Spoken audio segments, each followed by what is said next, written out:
कि जो पंडित होते हैं, जो कहते हैं कि मैं मोक्ष को, शास्त्र को और जीव संसार को, तीनों को सिद्ध करूंगा, यानी संसार को भी सत्य और मोक्ष को भी सत्य और शास्त्र को भी सत्य। तो ऐसे जो मानते हैं वो कहते हैं अरे वो पंडितों में अधम कहलाते हैं, यानी असंप्रदायविद कहलाते हैं। संसार का, मोक्ष का और शास्त्र की अर्थवत्ता में सिद्ध करूंगा। मैं कौन हूँ अभी? कहते हैं मैं सुखी हूँ, दुखी हूँ। क्षेत्रज्ञ जो ईश्वर है और जो संसार है अलग है। इदम संसार है और क्षेत्रज्ञ ईश्वर है, और मैं उससे भिन्न हूँ। मैं उससे भिन्न हूँ। मैं क्यों भिन्न, मैं क्यों हूँ? क्योंकि मैं संसारी हूँ, सुखी और दुखी हूँ। अब मेरे को संसार से उपरम होना है, इसलिए किसके ज्ञान के द्वारा मेरे को संसार से उपरम होना है? क्षेत्र के ज्ञान से और क्षेत्रज्ञ के ज्ञान से संसार को उपरम होना है। चलो ज्ञान ध्यान से बहुत से व्यक्ति का ज्ञान ज्ञान नहीं लगता, तो ध्यान के द्वारा, तो ध्यान के द्वारा ईश्वर को प्राप्त करना है। तो ईश्वर को साक्षात्कार करके उसके स्वरूप रूप से अवस्थान हो जाऊंगा। इस प्रकार से जो जानता है व्यक्ति, जो ज्ञानी, तो ऐसे जो जानता है और दूसरे को बोध कराता है, तो उसको लेकर कहते हैं ना सौ क्षेत्रज्ञ है, विद्वान नहीं है। क्षेत्र को जानने वाला जो क्षेत्रज्ञ है वे विद्वान नहीं है। ऐसे जो मानने वाला है, ऐसे जो कहते हैं संसार भी सत्य है और मोक्ष भी सत्य है, और जब इस प्रकार से शास्त्र की भी अर्थवत्ता सिद्ध हो जाएगी। यानी जो क्षेत्र जो शरीर है, क्षेत्र है पूरा, और मोक्ष कौन है? ईश्वर है। इन दोनों की जब इस प्रकार से मैं सुखी दुखी हूँ, तो इसको हटाने के लिए ईश्वर का साक्षात्कार करके मैं कैसा स्वरूप में अवस्थान हो जाऊंगा, और इस प्रकार से शास्त्र की अर्थवत्ता सिद्ध हो जाएगी। क्योंकि कर्म कांड करूंगा, सुख दुख को हटाने के लिए कर्म कांड करूंगा, उपासना करूंगा, तो इससे ईश्वर की प्राप्ति के लिए कर्म कांड उपासना आदि करूंगा। इस प्रकार का जो मानता है, तो इस प्रकार से जानने से, कथन करने से शास्त्र अर्थवत हो जाएगा, सिद्ध हो जाएगा। किसी शास्त्र व्यर्थ नहीं जाएगा, व्यर्थ नहीं होगा अधिकारी होने के कारण। तो इस प्रकार से जो मानने वाले को कहते हैं ऐसा अर्थवत्ता करूंगा, तो आत्महत्यारा कहलाता है। स्वयं तो मूढ़ है, अन्यों को भी मोह में डालता है। और शास्त्र का जो अर्थ है, शास्त्र का जो विषय है, उस विषय के जो संप्रदाय से रहते होने कारण श्रुति की यानी अश्रुति की कल्पना वो करता है। इसलिए ऐसे विद्वानों के लिए कहते हैं, असंप्रदायविद के लिए, जो असंप्रदायविद है, परंपरा से जिसने अध्ययन नहीं किया है, ऐसे उसके लिए कहते हैं भगवान भास्कर कि सर्वशास्त्रविद अपि, सारे शास्त्रों को ज्ञाता होते हुए भी मूर्ख के समान उनकी उपेक्षा कर देना चाहिए। आपने कभी देखा होगा, सुना होगा, तो बहुत से महात्माओं के से जुड़े रहते हैं, तो कभी कभी व्यक्ति वो अध्ययन तो करने नहीं जाते, लेकिन अरे कभी कभी कैसे हो जाते हैं, अपने गाड़ी आदि उनके पास में रहती है, तो कार से गाड़ी में कैसेट लगाए, उसी से सुनते सुनते वो अध्ययन भी कर लेते हैं, पढ़ भी लेते हैं, प्रवचन सुन करके। तो प्रवचन सुन करके प्रवचन भी ठोक देते हैं। दो जने मेरे परिचित हैं, दो जने हैं परिचित हैं मेरे, एक नर्मदा किनारे रहते हैं और एक गंगा किनारे रहते थे। एक यूपी के हैं, एक मध्य प्रदेश के हैं। तो उनके साथ हम भोजन करने उनके घर में जाते थे, तो बोलते थे, अथवा आश्रम में आते थे, तो कहते मैंने तो अध्ययन कर लिया। कैसे कर लिया? मैंने कही कैसेट सुनते सुनते अध्ययन हो गया। ड्यूटी पे जाते थे, तो आरटीओ थे, तो ड्यूटी पे जाते थे, तो कहते हम ड्यूटी पे जाते जाते कार चलाते चलाते ही हमने अध्ययन कर लिया, श्रवण कर लिया। तो एक है, और दूसरे एक और भी ड्यूटी करते थे, वो भी ऐसे कार चलाते चलाते चलाते उन्होंने अध्ययन कर लिया। वो तो प्रवचन करते हैं, महात्मा भी बन गए वो तो। दूसरे वाले हैं यूपी वाले, तो वो तो महात्मा भी बन गए। तो वो भी ऐसे ही थे, कार चलाते चलाते ही बन गए। तो मैंने उनसे एक बार बोल दिया, मैं पाठ चलाता था ओमकारेश्वर में, तो मैंने कहा मेरे से पढ़ लो, पढ़ने नहीं आया मेरे से। मैं उस काल में उन्होंने मेरे से प्रश्न भी किया था, ऐसा ऐसा पूछा था, तो मैंने कहा ये जाओ मैं पाठ चलाता ही हूँ, 3-4 पाठ चलाता था उस काल में मैं, लेकिन वो पढ़ने नहीं आए। उन्होंने कहा मैं पढ़ूंगा तो फिर गुरु बनाना पड़ेगी, मेरे को मानना पड़ेगी, तो इसलिए वो पढ़ने में नहीं आए। तो ऐसे तो मतलब ये है कि कभी कभी कैसे हो जाते हैं कि परंपरा से अरे तो बस फिर श्रेष्ठ नहीं बन सकते ना। यदि मान लिया तो बस झुकना पड़ेगी, ये सब सोचते हैं, प्रणाम करना पड़ेगी जगह जगह जहाँ यदि आए, तो ऐसा वो उनके मन में लगा होगा, तो इसलिए नहीं आता, गड़बड़ भी हो जाता। लेकिन कभी कभी व्यक्ति का अहंकार बड़ा रहता है ना, तो नहीं होता है फिर वो।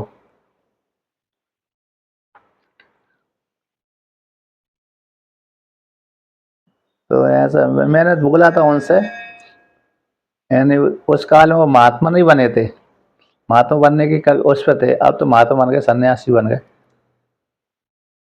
तो मतलब ये है कि मूर्ख के बद उपेक्षणीय है, भगवान भास्कर ने इसलिए सर्वशास्त्र वेद बोल दिया, सर्वशास्त्र वेद अपि, सारे शास्त्रों को ज्ञाता होने पर भी, अपि यानी भी लगा दिया, मूर्ख के बद एव उपेक्षणीय। क्यों? इसलिए ऐसे सारे शास्त्रों को ज्ञाता है तो ज्ञानी हो गए, ये तो पंडित हो गए। कहते हैं असंप्रदाय वेते, यदि जहाँ पर अर्थ करना होगा वहाँ पर अनर्थ कर देंगे, जहाँ पर अर्थ नहीं करना वहाँ पर दूसरा अर्थ कर देंगे, तो ये इसीलिए उनकी उपेक्षा कर देनी चाहिए, है कि नहीं।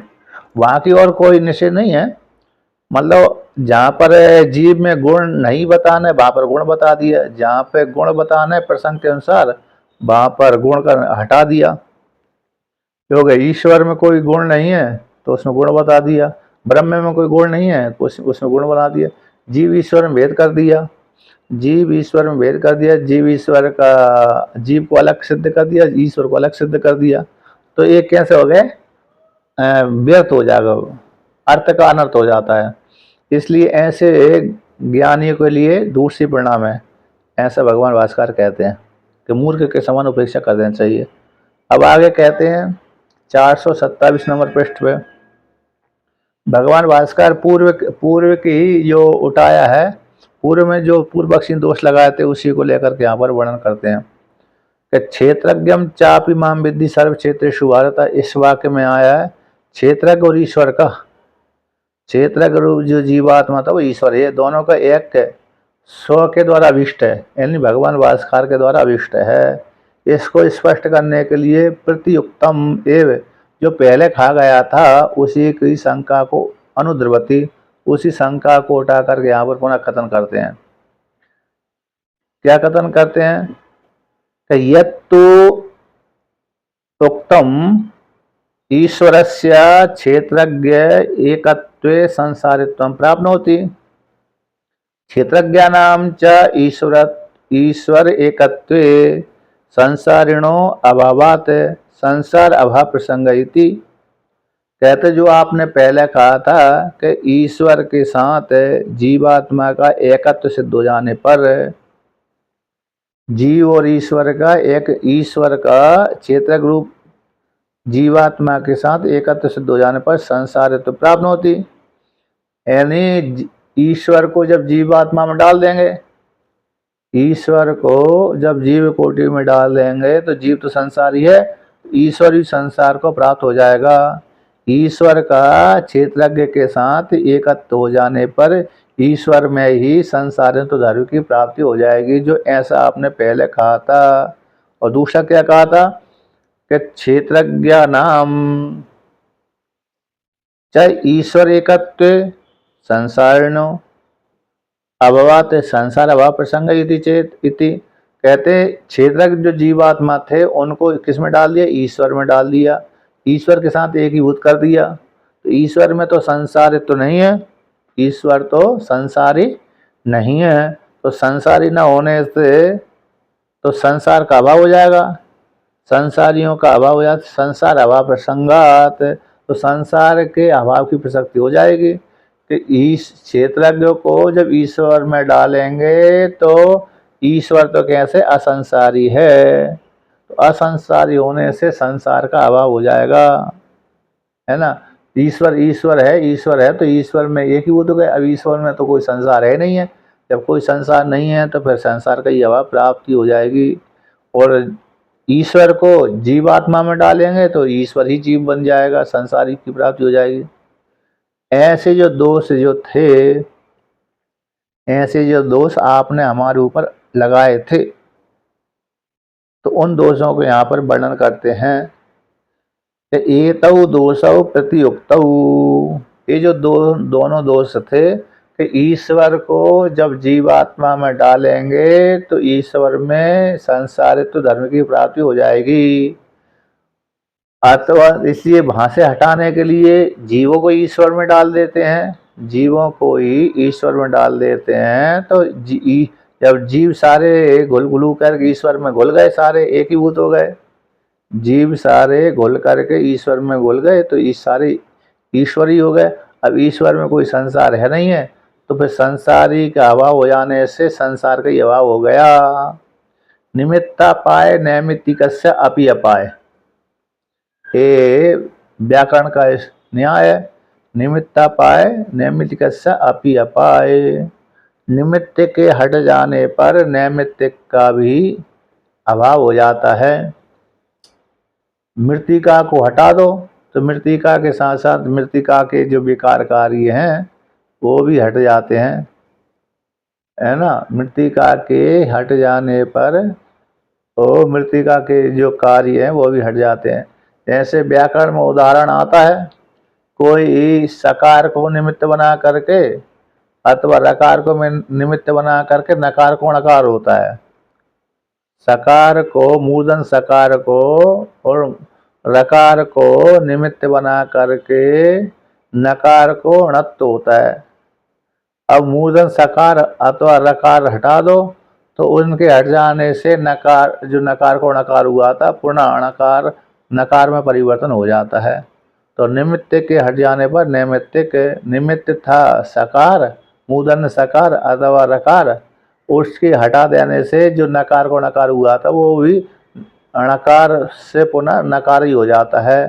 तो निमित्त के हट जाने पर नैमित्तिक का भी अभाव हो जाता है। उसी प्रकार से जब जीवात्मा को ईश्वर में मिला दिया, जीवात्मा को ईश्वर में मिला देने से अब ईश्वर में तो संसार नहीं है, इसलिए संसारी का अभाव, जीव रूपी जो संसारी था उसका अभाव हो जाने से संसार ही नहीं बचा, तो जीव के हट जाने से संसार का अभाव हो जाएगा। ऐसा दोष पूर्व पक्षी सिद्धांति के ऊपर लगा रहा था एकत्व मानने पर। तो सिद्धांति ने कहा एतौ दोषौ, ये जो दोनों दोष थे कि जीव को ईश्वर मिलाने पर, जीव को ईश्वर मिलाने पर संसार का अभाव हो रहा है और ईश्वर को जीव में मिलाने पर ईश्वर ही संसारी बन रहा है। ऐसे जो दोनों दोष थे प्रतियुक्तौ, प्रतियुक्तौ का अर्थ है निराकरण कर दिया, उत्तर दे दिया हमने पहले, प्रतिउक्तौ कथितौ कह दिए गए, इनका खंडन कर दिया, समाधान कर दिया, निराकरण कर दिया, है ना। इनका क्या कर दिया, समाधान कर दिया। प्रतियुक्तौ शब्द का अर्थ होता है कैसे, कैसे हमने कैसे आपने समाधान कर दिया, पूर्व पक्षी पूछता है। कि देखो विद्या अविद्यायोर वैलक्षण्य अभ्युगमादिति, ये हेतु दे दिया। विद्या के और अविद्या की वैलक्षणता को स्वीकार करके कि विद्या को लेकर के अरे जीव में कोई संसार नहीं रहता है और अविद्या को लेकर संसार हो जाता है। विद्या विद्या को लेकर के ही संसार और संसार का अभाव, और आत्मा में तो न संसार है न संसार का अभाव है, भ्रम से आरोप कर दिया जाता है। इसलिए विद्या को लेकर के और अविद्या को लेकर के, विद्या और अविद्या की विलक्षणता को लेकर के ही ये संसार और संसार के अभाव का प्रतिपादन होता है। वास्तव में आत्मा में कोई संसार और संसार का अभाव नहीं है। तो कथम, किस प्रकार से कि ईश्वर का संसारित्व है, और ईश्वर का संसार है तो संसारी के अभाव रूप से संसार का अभाव इति योक्त दोष है। विद्या विद्या के विलक्षण हो जाने पर कैसे प्रत्युक्त हो, आपने कैसे अरे प्रति खंडन किए गए हैं। ईश्वर को जीवात्मा मिलाने पर संसारी और जीवात्मा को ईश्वर में मिलाने पर संसार का अभाव, ये जो दोनों दोष पहले कह दिए गए तो किस प्रकार से आपने खंडन किया, निराकरण किया, समाधान किया, तो उसको लेकर कहते हैं अगला कि अविद्या परिकल्पित दोषेण तद विषयम वस्तु पारमार्थिकम न दुष्यति कि अविद्या के द्वारा कल्पित, अविद्या की कल्पना से जो दोष लगाया है, अविद्या की कल्पना से जो दोष लगाया, तो अविद्या परिकल्पित दोष के द्वारा, झूठा आरोप के द्वारा, तद विषयम जो अविद्या जिसमें आश्रय करके रहती है, अविद्या जिसमें आश्रय करके रहती है, तो तद विषयम शब्द का अर्थ हो गया कल्पना का आस्पद यानी अधिष्ठान, क्योंकि अविद्या भी तो अधिष्ठान रूप आत्मा को आश्रय करके रहती है, जीवात्मा को आश्रय करके रहती है। जीव रूप ईश्वर ही है, जीव कैसे ईश्वर है, अधिष्ठान है, उसी में ही अविद्या कल्पित रूप से रहती है। कल्पित है इसलिए मिथ्या है, तो अविद्या की परिकल्पित दोष के द्वारा तद विषयम, तो जिसमें आश्रय करके रहती है, ऐसी जो विषय वस्तु है, जो पारमार्थिक वस्तु है, उस पारमार्थिक वस्तु को वह अविद्या की झूठी कल्पना रूप दोष के द्वारा वह पारमार्थिक वस्तु में कोई दोष नहीं आता। तो दृष्टांत कौन सा है, जैसे रस्सी, तो रस्सी रूप जो अधिष्ठान है, तो रस्सी रूप अधिष्ठान में भ्रम से, अविद्या के द्वारा, भ्रम रूप जो अविद्या है अज्ञान, उसके द्वारा तो जो रस्सी में सर्प की कल्पना का आरोप कर दिया, तो सर्प की कल्पना का आरोप हो जा, सर्प रूप कल्पना रूप जो दोष का आरोप कर देने से रस्सी कहते ये रस्सी सर्प है, ऐसा आरोप लग जाने से तो रस्सी में कुछ बनता बिगड़ता नहीं है।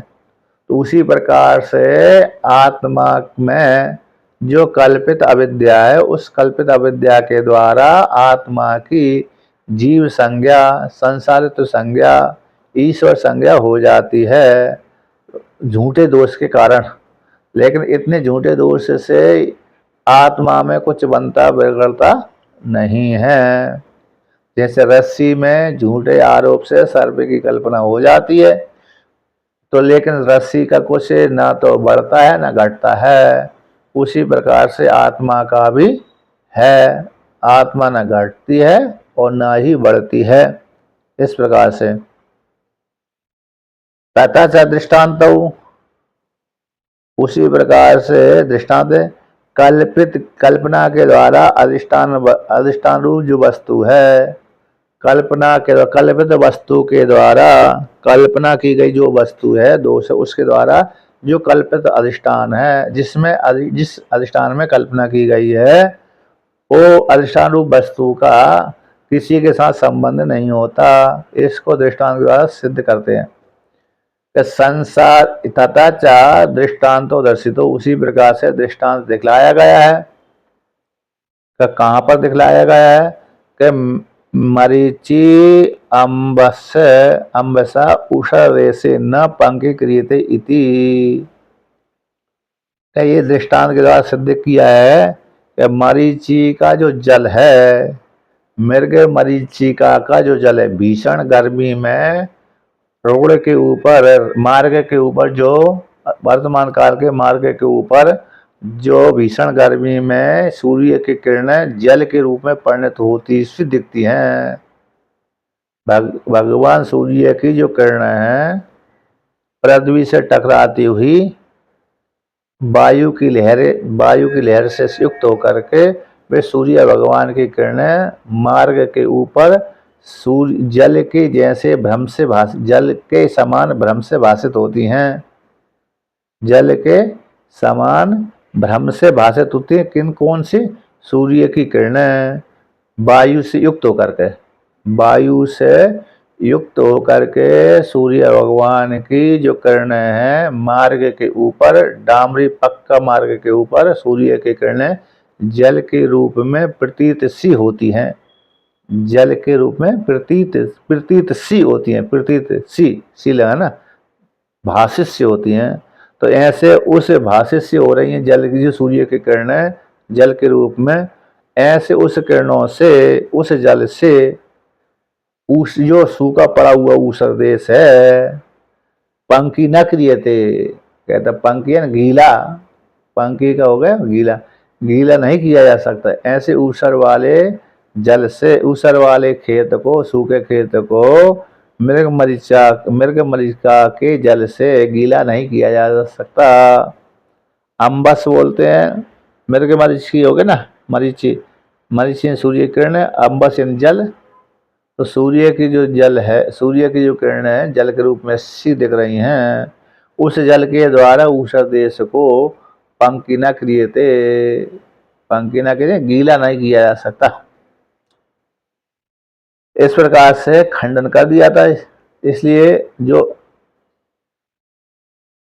पंख यानी कीचड़ होता है, तो यहाँ पर वो कीचड़ ही ले लीजिए, यानी गीला करना है हमको।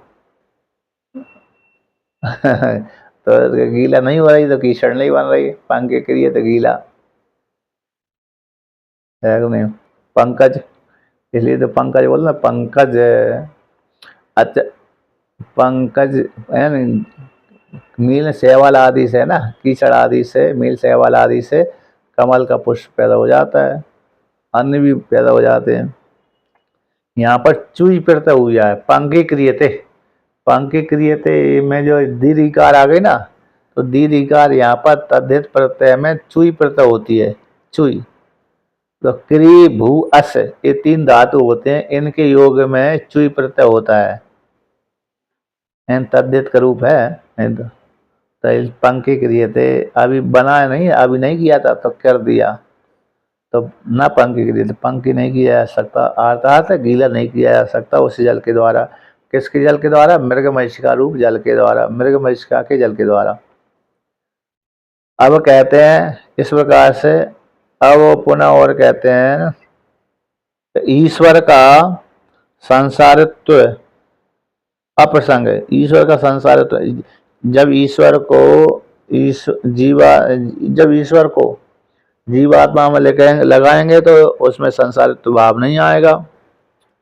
तो इसी प्रकार ईश्वर का संसारित्व का अप्रसंग प्रकट करके, अप्रसंगांतर, जो प्रसंगांतर है और उसको जो निराश किया गया तो उसको स्मरण करते हैं। यानी जब ईश्वर को,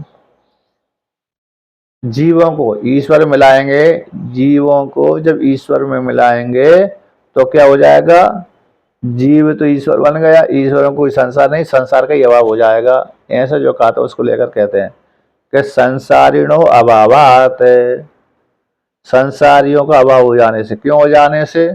क्योंकि जीवात्माओं को ईश्वर में मिला दिया है ना।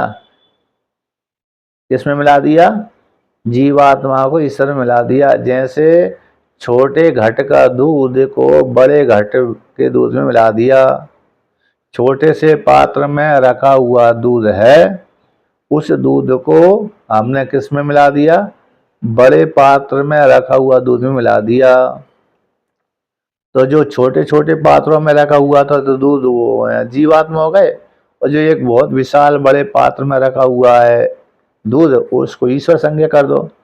अब जो जीवात्मा वाले दूध को जब मिला दिया तो जीवात्मा रूप जो दूध बचा ही नहीं, तो फिर सारे ईश्वर रूप हो गए, तो संसार का ये भाव हो जाएगा। फिर जीव संज्ञा कैसे होगी उनकी?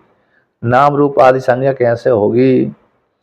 इसलिए कहते हैं संसारिणो अभावात है, जीवात्मा रूप संसारी के अभाव हो जाने से। क्यों? जीवात्मा को हमने ईश्वर में मिला दिया तो सारे जीव ईश्वर ही हो गए, ईश्वर हो गया तो ईश्वर में कोई संसार है नहीं है, तो संसार नहीं है तो फिर संसार का अभाव प्रसक्ति हो जाएगी। तो संसारियों के अभाव से संसार अभाव प्रसंग दोषो, जो संसारियों के अभाव से संसार के अभाव प्रसंग रूप जो अभाव निमित्त पाए नैमित्तिक से आप ही पाए, न्याय लग गया यहाँ पर, निमित्ता पाए नैमित्तिकस्य अपि अपाय, निमित्त के हट जाने पर नैमित्तिक भी हट जाता है। तो संसारी का अभाव हो गया, संसारी को लेकर के ही संसार होता था, तो संसार के अभाव की प्रसंग रूप दोष की प्राप्ति हो रही थी। तो ऐसा जो दोष भी है संसार और संसारी दोनों का अविद्या कल्पित उपपत्त्या प्रतियोगिता, ये जो संसार और संसार के अभाव है, संसार और संसारी दोनों का की जो प्राप्ति हो रही थी, दोष आदि आ रहे थे, वे किसके द्वारा? अविद्या कल्पित दोष के द्वारा, अविद्या की कल्पना से, अविद्या के द्वारा कल्पित उपपत्तियों द्वारा युक्ति के माध्यम से वह दोष आ रहा था। वह अविद्या को विद्या के द्वारा निवृत्त कर देने पर दोष नहीं आता। वास्तव में वो जीवात्मा को ईश्वर मिला दो, ईश्वर को जीवात्मा मिला देने पर अधिष्ठान रूप जो वस्तु है उसमें कोई दोष आदि नहीं आता। और जो जीव है वो ईश्वर ही है, जो क्षेत्रज्ञ रूप जो जीवात्मा है वो कौन है? ईश्वर ही है, ईश्वर से भिन्न नहीं है। इसलिए इसका भी पहले अविद्या के द्वारा, अविद्या की द्वारा परिकल्पित तत्व उपपत्ति के माध्यम से ये दोष आ रहा था, इसलिए अविद्या को विद्या के द्वारा खंडन कर दिया, इसलिए कोई दोष नहीं है आत्मा में। प्रतियुक्त समाधान कर दिया, खंडन कर दिया, निराकरण कर दिया।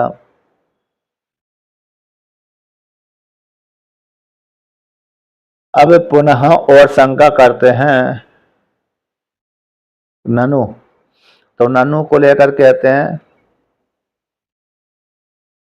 न तावत अविद्या संसार और संसारिणम चा कल्पयति स्वतंत्र तत्व व्याघात परतंत्र चास्यांतर अभवात क्षेत्रज्ञ से तद्वत्व संसार संगते। कहते हैं जो अविद्या है, तावत जो अविद्या है संसार और संसारी को, संसार को वो संसारी को कल्पयति न कल्पयति, कल्पना यहाँ पर जो अविद्या है, कहते अविद्या है संसार और संसारी को, संसार और संसारी को कल्पना करती है, कल्पना न करती। क्यों कल्पना करेगी? कल्पना कब करेगी? स्वतंत्र होगी। यदि स्वतंत्र जो अविद्या है तो वह संसार और संसारी की कल्पना करती है, तो कहते तत्व का व्याघात हो जाता है। अविद्या संसार और संसारी को कल्पना नहीं कर सकती। क्यों नहीं कर सकती? कहते हैं अरे पराधीन रहती है ना स्वतंत्र।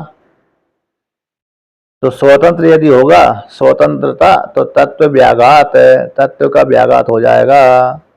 और परतंत्र पराधीन रह करके करती है तो परतंत्र पर दूसरे अधीन रहने पर आस्यांतर अभावात, यानी पारतंत्र में तो पारतंत्र दूसरे के अधीन रहती है और दूसरा कोई आत्मा को छोड़कर कोई दूसरा आस्यांतर है नहीं है। अविद्या किसको लेकर के आश्रय करके रहती है? आत्मा को लेकर के रहती है। अविद्या कैसी है? आस्यांतर आत्मा कोई आश्रय करके रहती है। पारतंत्र मानने पर तो स्वतंत्र होगी तो तत्व का व्याघात हो जाएगा। इसलिए तो पारतंत्र रहने पर वह अविद्या कैसी है? पराधीन रहेगी। तो आस्यांतर आत्मा को छोड़कर दूसरे आस्यांतर का अभाव हो जाने से, और क्षेत्रज्ञ यदि क्षेत्रज्ञ में आत्मा अविद्या रहती है, क्षेत्रज्ञ का तद्वत्व मान लेने पर, अविद्या वाला मानने पर, तो अविद्या में ही संसार रहता है, अविद्या में ही संसार रहता है, तो क्षेत्रज्ञ में भी संसार की प्राप्ति हो जाएगी, संसार की प्राप्ति हो जाएगी, है क्या नहीं? संसार की प्राप्ति हो जाएगी। इसी नातावत अविद्या संसार और संसारी को कल्पना नहीं करती, क्योंकि स्वतंत्र होने पर तो तत्व का व्याघात हो जाता है, तत्व का व्याघात हो जाता है। स्वतंत्र है तो स्वतंत्र होती तत्व का व्याघात हो जाएगा। तत्व जैसे स्वतंत्र है तो कैसे? और किसी उसमें तो आत्मा में कोई संसार आदि है नहीं है। और पराधीन यदि रहती है किसी के तो आश्रयांतर को दूसरा आश्रयांतर तो है नहीं, क्षेत्र की आश्रयांतर है तो उसमें रहेगी, तो उसी में अविद्या में संसारित है तो क्षेत्र को भी संसारी बना देगी, ऐसी शंका करता है पूर्व पक्षी। ननु अविद्यावत्वमेव क्षेत्रज्ञस्य संसार दोषस्य तत्कृतं च दुःखत्वादि प्रत्यक्षम उपलभ्यते, कि अविद्यावत्वम ही क्षेत्रज्ञ से संसारित दोष। क्षेत्र कहते हैं अविद्यावत्वम, अविद्या को अविद्यावत्वम, अविद्या ही संसार है, अविद्या में ही संसारित है। क्षेत्र में क्षेत्र वो क्षेत्रज्ञ को आश्रय करके रहती है, किसको रहती है? क्षेत्रज्ञ को आश्रय करके रहती है।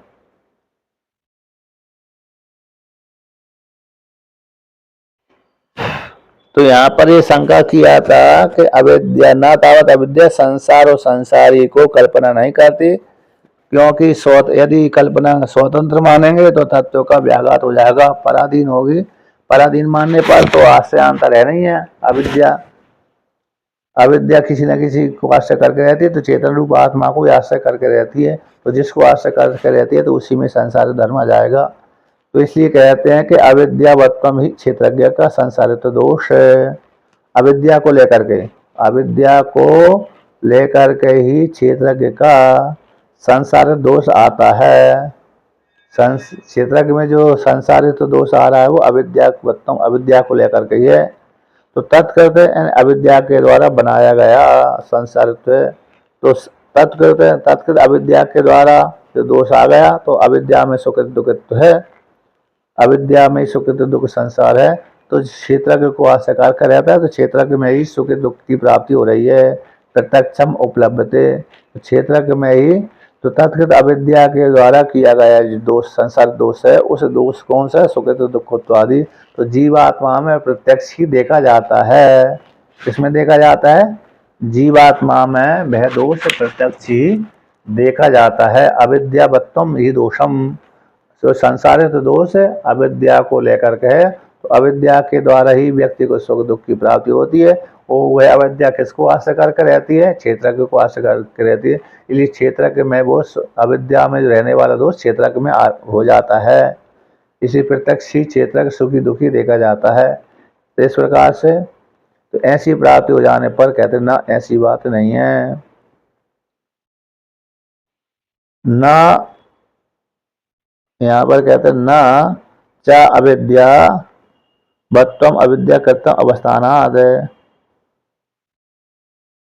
अविद्या करते न चा अविद्या बत्तम, अविद्या करता अनवस्थानाद, यानी यहाँ पर अविद्या के द्वारा किया गया जो दोष है वे कोई दूसरा कुछ आशांतर नहीं है, बल्कि जो क्षेत्र का आत्मा ही, परमात्मा ही, ईश्वर ही उसका आश्रय है। उसका आश्रय कौन है? क्षेत्र रूप आत्मा ही है। इस प्रकार से तो तत्कृतम, तो यहाँ पर यदि अविद्या के द्वारा अविद्या का दोष क्षेत्र में आ जाएगा, उससे क्या हो जाएगा? कहते हैं जैसे यत्तु उत्खात दंष्ट उरग बद अविद्या किम करिष्यति, यदि क्षेत्रज्ञ को आश्रय करके अविद्या रह रही है तो एक दृष्टांत आता है, जैसे जिस सर्प के दांत को उखाड़ दिया है, जिस सर्प के दांतों को तोड़ दिया है, ऐसा सर्प हमारे पास में है, तो वो सर्प से क्या हमारी हानि होगी? उस सर्प से क्या हमारी हानि होगी? यह तो खात जो उखाड़ दिया है, दंष्ट उरग है, दंष्ट दाढ़ है जिसकी उखाड़ दी गई, ऐसी उरग है, उस उरग के समान। तो अविद्या उसी प्रकार से अविद्या जिस क्षेत्रज्ञ के पास में, उस क्षेत्रज्ञ का वह क्या बिगाड़ लेगी, क्या करेगी? जैसे जिस सपेरे ने सर्प को पकड़ लिया और पकड़ करके उसके दांतों को तोड़ दिया, तो ऐसा सर्प की हानि पहुंचा सकता है? तो ऐसा सर्प कभी काट तो लेता है, फिर भी तो दांत घुसा ही देता है ना। जिसके जहरीले दांत को तोड़ रहने पर भी वो दांत कभी कभी चुभन, दूसरे जो दांत होते हैं उनके द्वारा जब सर्प खाता है तो चुभन तो पैदा कर ही देता है। उसी प्रकार से क्षेत्रज्ञ रूप आत्मा को लेकर क्षेत्रज्ञ रूप आत्मा में अविद्या आश्रय करके रहती है, तो फिर कुछ न कुछ दोष तो आरोप कर देगी, जिससे फिर जीवात्मा सुखी दुखी हो जाता है। तो ऐसी प्राप्त हो जाने पर सिद्धांत कहते ना ऐसी नहीं, अविद्या तज्जयो अविद्या और तज्जय ज्ञेयत्वात् न आत्मधर्मता इति। कहते हैं वे अविद्या और अविद्या के जन्म, अविद्या और अविद्या से जन्म जो संसारण धर्म है वो ज्ञेय होने से, दृश्य की कोटि में आने से आत्मा के धर्म नहीं है। अर्थात अविद्या के दोष आत्मा में आरोप तो कर दिए जाते हैं, किंतु आत्मा में कोई उसमें सुख दुख आदि की प्राप्ति नहीं होती, सुख दुख आदि की प्राप्ति उसमें नहीं होती। उसी को लेकर कहते हैं कि न क्षेत्रज्ञ क्षेत्रज्ञ धर्मत्वात् ज्ञातु क्षेत्रज्ञस्य तत्कृत दोष अनुपत्ते, दोष है ना, दोष अनुपत्ति। ज्ञेय रूप जो धर्म है, कौन सा ज्ञेय? क्षेत्रज्ञ धर्मत्वात्, अविद्या को आत्मा जानता है, जो शरीर आदि रूप अविद्या का जो कार्य है। सुखित दुखित आदि भी अंतःकरण का धर्म है। मैं सुखी हूं, मैं दुखी हूं, ये धर्म कैसा? अंतःकरण का है और वो ज्ञेय कोटि में आता है। तो वह कहते हैं ज्ञेय का जो जानने योग्य वस्तु है उसका वो क्षेत्रज्ञ धर्मत्वात्, क्षेत्रज्ञ का धर्म होना, अर्थात क्षेत्रज्ञ का धर्म होने से। किसका है? जानने वाले का। वो ज्ञेय को विषय कर रहा है। तो ज्ञातु जो क्षेत्रज्ञ है, ज्ञाता जो क्षेत्रज्ञ उसका तत्कृत अविद्या के द्वारा बनाए गए ये दोष है, सुखित्व दुखित्व आदि जो दृश्य कोटि से आ रहे हैं, वो धर्म है, कहते हैं क्षेत्रज्ञ रूप आत्मा में उत्पन्न नहीं होते। क्षेत्रज्ञ रूप जो आत्मा है उसमें उत्पन्न नहीं होते।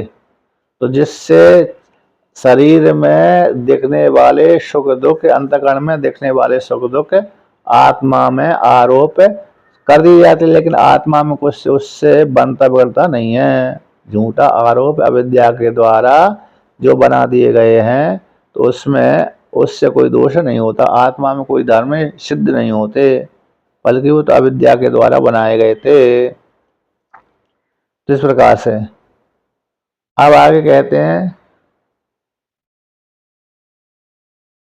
यावत, उसी को स्पष्ट करते हैं, यावत किंचित क्षेत्रज्ञस्य दोष जातम अविद्यमानम असामंजयसी तस्य ज्ञेयत्व उपपत्ते क्षेत्र धर्मत्वम एवं न क्षेत्रज्ञस्य क्षेत्रज्ञ धर्मत्वम।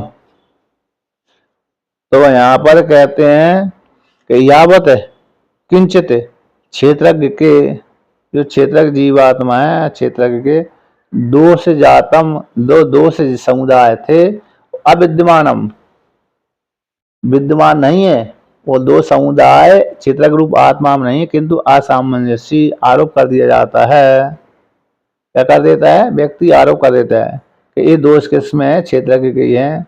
तो तस्य जो दोष है वो क्षेत्रज्ञ में जो दोष आ रहे थे, ज्ञेयत्व उपपत्ते, ज्ञेयत्व की उपपत्ति हो जाने से, ज्ञेय यानी क्षेत्र के धर्मत्व, क्षेत्र की कोटि में आते हैं।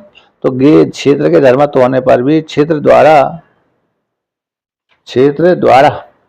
के तस्य ज्ञेयत्व उपपत्ति हो जाने से आता जो सुखित्व दुखित्व अविद्या आदि धर्म है, उस किसके ज्ञेय कोटि में हो जाने से वो क्षेत्र के धर्म है। किसके धर्म है? क्षेत्र के ही धर्म है। न क्षेत्रज्ञ धर्मत्वम, क्षेत्रज्ञ के धर्म नहीं है।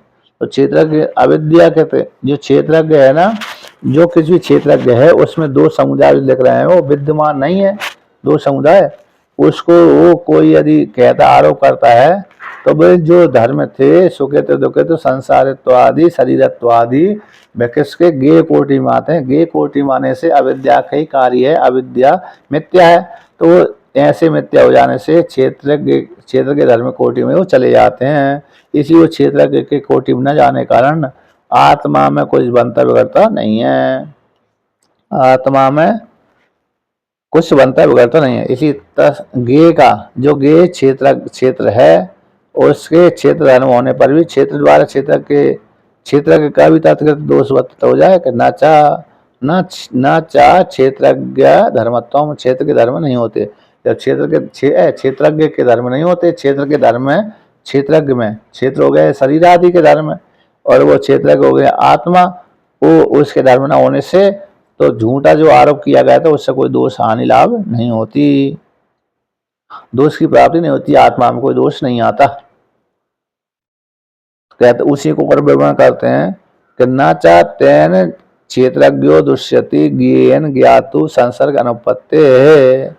कहते न चा उस दोष से, किस दोष से,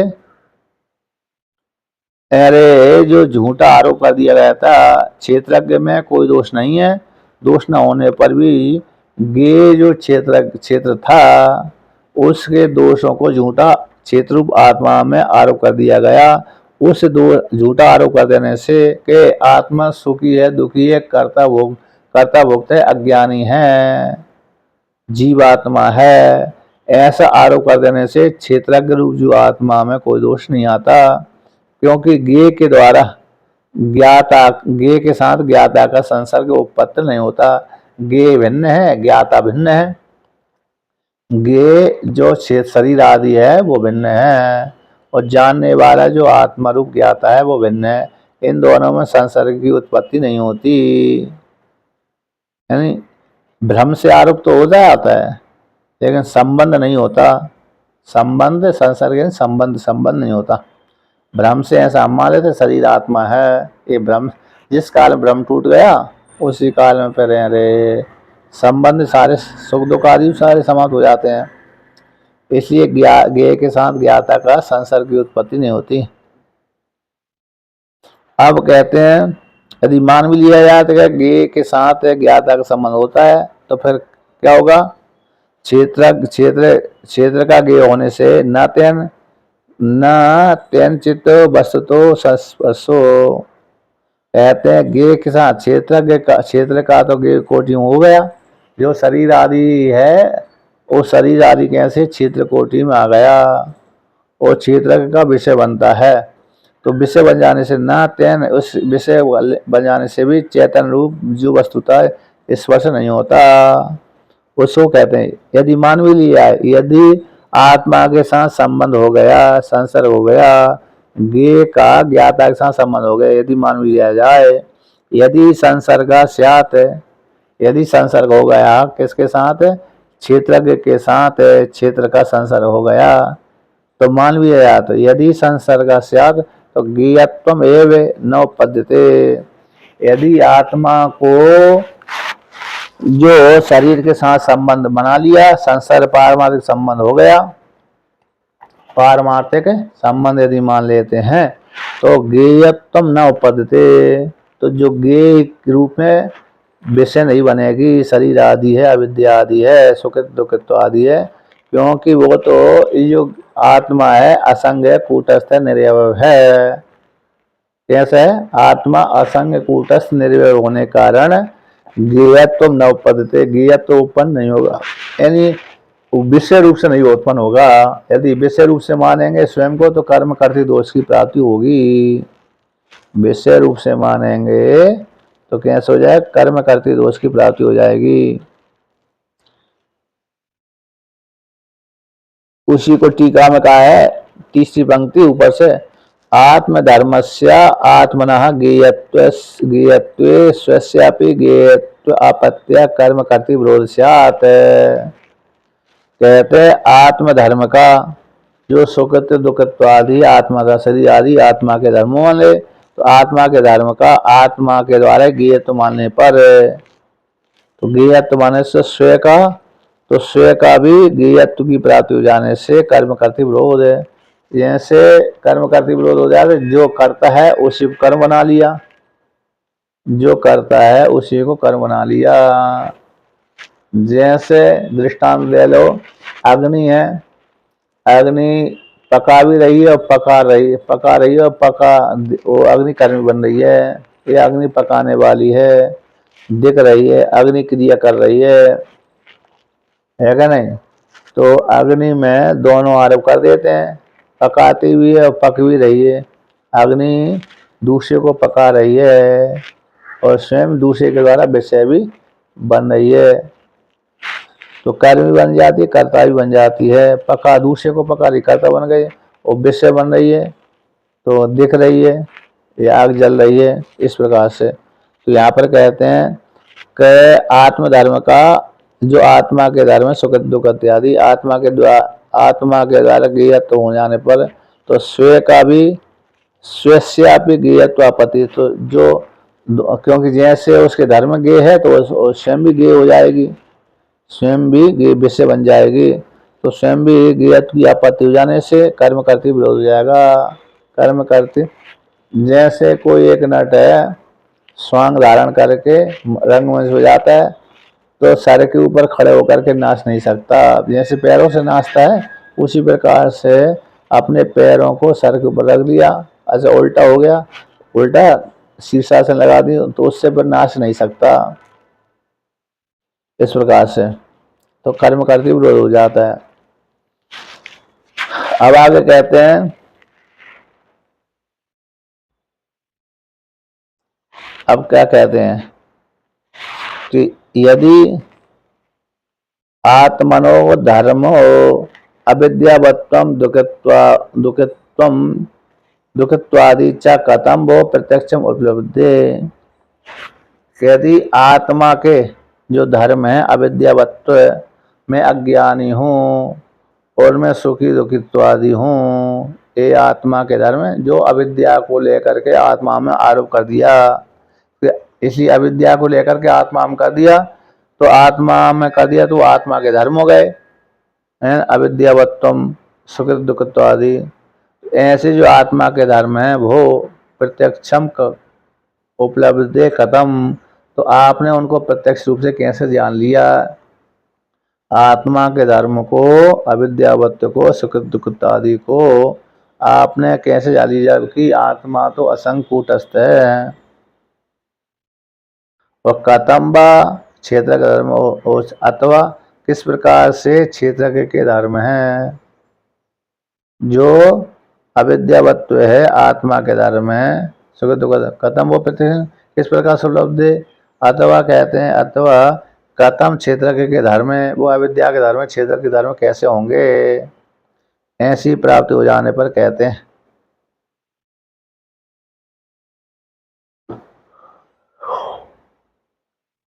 तो ऐसी प्राप्त हो जाने पर कहते हैं, ज्ञेयम च सर्वम क्षेत्रम ज्ञातएव क्षेत्रज्ञ इति अवधार्यते अविद्यादि दुखत्वादि क्षेत्र विशेषणत्वम क्षेत्रज्ञ धर्मत्वम तस्य च प्रत्यक्ष उपलम्भात उपलभ्यत्वम इति वृद्धम उच्यते। अविद्या मात्र अवष्टम्भात केवलम। तो कहते हैं ज्ञेयम च सर्वम, जो ज्ञेय है, सर्वम क्षेत्रम ज्ञेय है, सर्वम क्षेत्रम ज्ञेय है, और ज्ञाता ज्ञाता क्षेत्र, और ज्ञाता क्षेत्रज्ञ है। यदि अवधारित हो जाने पर जितना भी दृश्य कोटि का जगत दिख रहा है वह सारा क्षेत्र कोटि में आता है। उसको जानने वाला कौन हो, ज्ञाता कहलाता है, उसको जानने वाला ज्ञाता। तो ज्ञाता वो कौन है, क्षेत्र के। ऐसा पहले निश्चय कर देने पर अविद्या को लेकर के जीवात्मा में जो सुख दुख आदि है वह क्षेत्रज्ञ का विशेषण है, क्षेत्रज्ञ के, क्योंकि क्षेत्रज्ञ के साथ एकीभूत कर दिया, तो क्षेत्रज्ञ के, और जो क्षेत्र के धर्म है, क्षेत्र के विशेषण और क्षेत्र के धर्मत्वम और प्रत्यक्ष उपलम्भ्यत्वम, प्रत्यक्ष रूप से उपलब्ध थे, क्षेत्रज्ञ के विशेषण बनते हैं एंड सुख दुख आदि, और क्षेत्र के धर्म है वो, और क्षेत्र वो प्रत्यक्ष उपलब्धि होते हैं। क्षेत्रज्ञ के अविद्या आदि जो धर्म थे वो क्षेत्रज्ञ के विशेषण हैं, और क्षेत्र के विशेषण होने के कारण वो क्षेत्रज्ञ के धर्म हो गए। अब वो प्रत्यक्ष भी उपलब्ध होते हैं।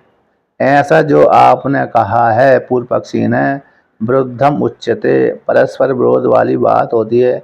जब स्वरूपी हो गए, उसके धर्म उसके स्वरूपी हो गए, तो स्वयं के द्वारा स्वयं को विषय कैसे करेगा, कर्म करते विरोध हो जाएगा। तो कहते फिर कैसे हैं, तो वे जो कि अविद्या मात्र अवष्टम्भात केवलम, वो केवल जो दिख रहे हैं आत्मा हमारा की है, वो अविद्या को आश्रय करके रहते हैं, अविद्यामय है, कल्पित हैं, कल्पित रूप से देखे जाते हैं।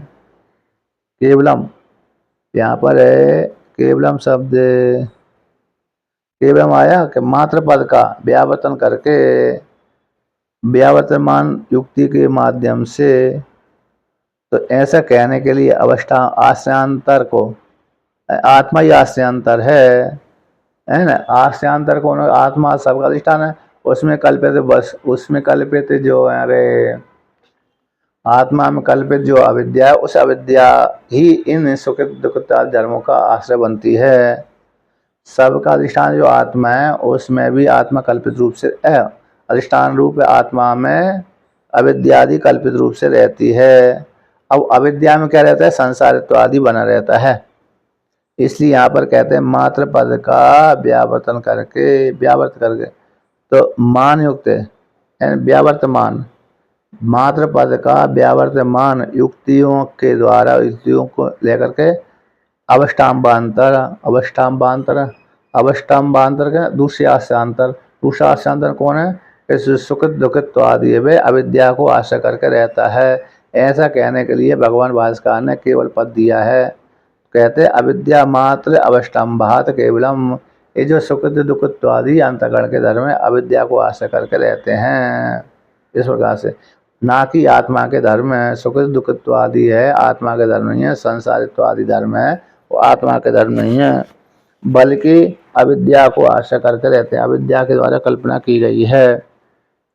इसलिए अत्रह सा अविद्या कस्यति, इसके विषय में हम पूछते हैं, अविद्या को आश्रय करके रहते हैं, तो अत्र अह, तो इसके विषय में अत्रह का अर्थ हो गया, ठीक है, अविद्या को आश्रय करके रहते हैं, तो वो अविद्या है क्या, कसा का सा अविद्या कस्यति, वो अविद्या किसकी है, अविद्या वह किसकी, ऐसा पूर्व पक्षी, भगवान सिद्धांति ने उत्तर दे दिया कि सारा जो कुछ है क्षेत्रज्ञ है, क्षेत्र और ज्ञाता क्षेत्रज्ञ, ऐसे निश्चय हो जाने पर, अविद्या दुखित क्षेत्रज्ञ के विशेषण मानने पर और क्षेत्र के धर्म मानने पर तो प्रत्यक्ष उपलब्ध होते हैं, ऐसे विरोधवाणी वाली कहा गया।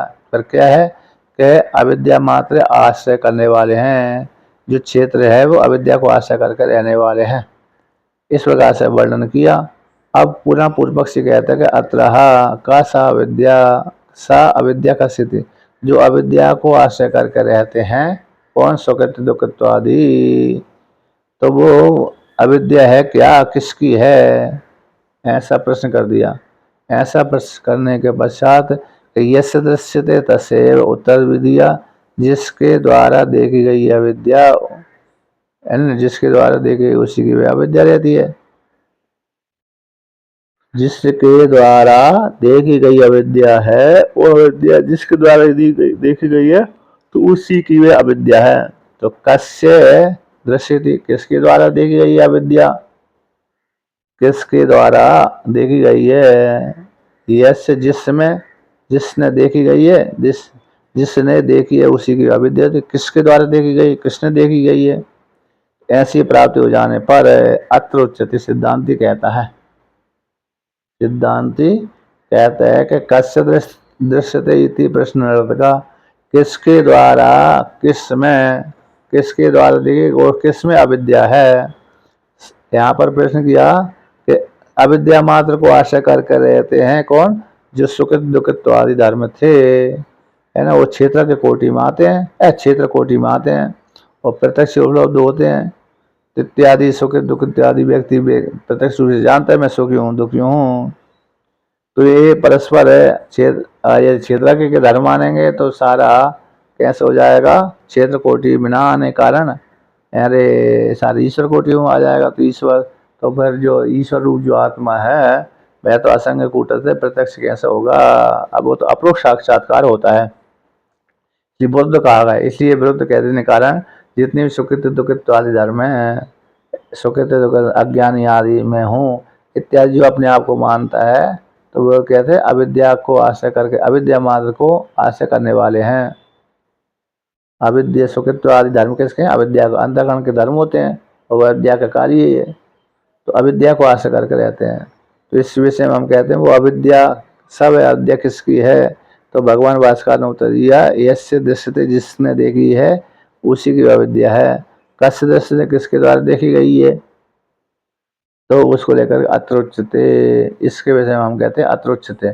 तो कस्य दृश्यते थी, तो वह अविद्या किसके द्वारा देखी गई है? अविद्या कस्य दृश्यते थी, अविद्या किसके द्वारा देखी गई है? इति जो प्रश्न नर्तका, ये प्रश्न ही नर्तक है आप पूर्व पक्षी का। ऐसी प्राप्ति हो जाने पर सिद्धांती पूर्व पक्षी प्रश्न करता है कि जिस अविद्या दृश्य अथवा अदृश्य है। यहाँ पर प्रश्न किया बनाया कि अविद्या दृश्य है अथवा अदृश्य है। दृश्य दृष्टा के द्वारा देखी जा रही है, दृष्टा के द्वारा देखी जा रही है। देखी गई वस्तु दृष्टा से भिन्न होती है, जड़ जड़ होती है। प्राय देखी गई जो वस्तु है, भिन्न करके देखी गई ये जो वस्तु है ना, वो भिन्न ही है, तो जड़ ही है। तो यहाँ पर उसी को कहते हैं कि अविद्या दृश्य अथवा अदृश्य। दृश्यत्व या दृश्य मानेंगे तो पारतंत्रत्वात् पराधीन हो जाएगी। यदि दृश्य मानते हैं अविद्या को तो दृश्य, जैसे दृश्य वस्तु घटपट आदि है पराधीन रहते हैं, उसी प्रकार से अविद्या भी पराधीन हो जाएगी। अदृश्यत्व कहते किंचित निष्ठत्वेन तदृष्टेर आश्रय मात्रम प्रष्टव्यम। अदृश्यत्व कहते हैं किंचित, दृश्यत्व मानने पर तो कैसे पारतंत्र हो जाएगा। किंचित निष्ठत्व, किसी न किसी को आश्रय करके रहती है निश्चित रूप से। तदृष्टि का, तो तदृष्टि से न आश्रय मात्रम प्रष्टव्यम, आश्रय मात्र को विषय में नहीं पूछना चाहिए। किसी न किसी को तो निष्ठ, कहीं ना किसी तो आश्रय करके रहती है, तो तदृष्टि से ही, उस दृष्टि से कहते हैं न आश्रय मात्र प्रष्टव्यम, आश्रय मात्र के विषय में नहीं पूछना चाहिए। तो अदृश्यत्व कहते थे आत्मा अरे अविद्या दृश्य नहीं होती, अप्रकाशत्वात्, प्रकाश न होने से। असिद्ध विषयात, तो असिद्धि ही है, असिद्धि हो जाएगी। यदि अदृश्यत्व व अदृश्यत्व है, दृश्य न होने पर तो अप्रकाशत्वात्, अप्रकाश होने से असिद्धेव है। जैसे जड़ वस्तु जो अप्रकाश है वहाँ सिद्धि उसकी नहीं होती, दृश्य न होने कारण, है कि नहीं है। इसलिए अप्रकाश होने से असिद्धेव स्यात्, वो अविद्या की ऐसी असिद्धि हो जाएगी। इस प्रकार से यहाँ पर वर्णन किया। अब पुनः कहते हैं कि कस्य दृश्यते, ये प्रश्न निरर्थक हो जाएगा। तो कथम निरर्थकम, किस प्रकार से निरर्थक हो जाएगा। दृश्यते चेद अविद्या तद्वंतम पश्यसि, जिसने अविद्या को देखा है ना, यस कथम, किस प्रकार से निरर्थक हो रहा है, पूर्व पक्ष ने पूछा। तो दृश्यते चेद अविद्या, यदि अविद्या जिसने देखी है तो तद्वंतम पश्यसि, तो तद वाले को भी आप जानते हो, अविद्या वाले को भी आप जानते हो। जिसने अविद्या देखी उसने अविद्या वाले को जानते हैं। यदि अविद्या दिख रही है तो तद वाले व्यक्ति को भी आप जानते हो कि अविद्या अमुक व्यक्ति ने देखी है। नाचा तद व्यक्ति उपलब्ध माने स कस्य प्रश्न युक्तो, यदि उपलब्ध व्यक्ति तदवती, तद वाले में, अविद्या वाले के उपलब्ध होने पर, अविद्या जिसमें है तद बती उपलब्ध माने, अविद्या जो वाला व्यक्ति उसमें, अविद्या जिसमें उपलब्ध हो रही ऐसी व्यक्ति के मान हो जाने पर, जान लिए जाने पर, सा कस्य, किसकी अविद्या किसकी, ऐसा प्रश्न युक्त नहीं है, ठीक नहीं है। अब जब अविद्या जिसमें है ऐसा उसको जान लिया गया तो फिर ये पूछना नहीं बनता कि अविद्या किसकी है किसमें है, ये प्रश्न उत्पन्न नहीं होता। तो कहते हैं यहाँ पर, कहते हैं तो नहीं गोमति उपलब्ध माने गावा कस्यति प्रश्न अर्थवान भवेद। दृष्टांत द्वारा समझाते हैं कि किसी ने देख लिया कि ये अमुक व्यक्ति गाय को चराने वाला है, अमुक व्यक्ति गाय को चरा रहा है, तो गाय को चरा रहा है तो कहते हैं गाय को रक्षक है वो ग्वाला, तो नहीं, गोमती, गोमती का अर्थ तो ग्वाला, गाय की रक्षा करने वाला व्यक्ति विशेष, उसके उपलब्ध हो जाने पर तो जो गाय चल रही हैं उनके विषय में ये नहीं पूछता कोई व्यक्ति कि गाय किसकी हैं। यदि पूछता है तो उसका प्रश्न निरर्थक हो जाएगा। यदि, क्योंकि प्रत्यक्ष दिख रहा है ग्वाला इसकी गाय को चला रहा है, रक्षा कर रहा है ना, एक देश से दूसरे देश को ले जा रहा है, तो इसलिए तो उससे फिर ये नहीं बनता है ये गाय किसकी है, तो उसी ग्वाला की है। इसलिए जो प्रश्न है अर्थवान नहीं होता। अर्थवान ना कान्वय अर्थवान न भवेद, यानी अर्थवान सार्थक नहीं होता, क्योंकि प्रत्यक्ष दिख रहा है व्यक्ति को गाय को चराने वाला एक ग्वाला है, रक्षा करने वाला है, तो उसी की गाय होंगी। उसी प्रकार जिसने अविद्या देखी उसी की अविद्या होगी, ना कि दूसरे की। जिसने अविद्या देखी है तो उसी अविद्या देखने वाले की अविद्या होगी। दूसरे ने अविद्या देखी है, दूसरे को अविद्या वाला माना जाए तो ये ठीक नहीं है। जैसे गाय को चर रही हैं तो गाय को देखने वाला व्यक्ति, गाय को चराने वाला व्यक्ति को उपलब्ध हो जाने पर फिर व्यक्ति नहीं पूछता है कोई कि तू ये गाय किसकी हैं, तो कहते हैं तो उसके सामने स्वामी रूप से खड़ा हुआ कि मेरी गाय है, इस प्रकार से। इसलिए उसका प्रश्न एक कस्य गाया ए गावा कस्य गावा किसकी गाय है, ये प्रश्न सार्थक नहीं, अर्थ वाला नहीं है, बल्कि निरर्थक ही है। इस प्रकार से भगवान भास्कर ने कहा। अब आगे का जो पाठ है कल चलाएंगे।